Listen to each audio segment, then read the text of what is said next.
ఏంటి మళ్ళీ గడ్డం పెంచుకుని తిరుగుతున్నావా? అప్పుడు శైలజ, ఇప్పుడు నేనా? శివ, నాకెందుకో కరెక్ట్ టైంలోనే వెళ్ళిపోతున్నా అనిపిస్తుంది.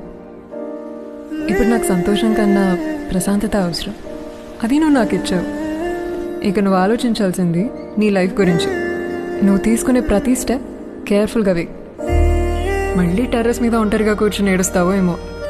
చాలు, చాలా ఏడ్ చేసావు. ఇంకంత హ్యాపీనెస్సే.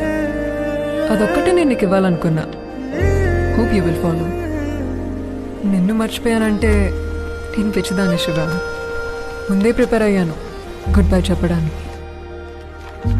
రే, నేనేం త్యాగం చేయట్లేదు. ఏదో టైం బ్యాడ్ వచ్చింది అంతే. అవును, ఇప్పుడు ఒకటివే చెన్నైలో ఏం చేస్తావు? ఒకటి చెప్పనా? చెప్తే నీకు కోపం వస్తుంది. ఇదంతా నీకు డైరెక్ట్గా చెప్పాలనుకున్నా, కానీ చెప్తే నువ్వు ఏదో ఒకటి అంటావు. ఎందుకంటే నీకు మాట్లాడడం రాదు కదా.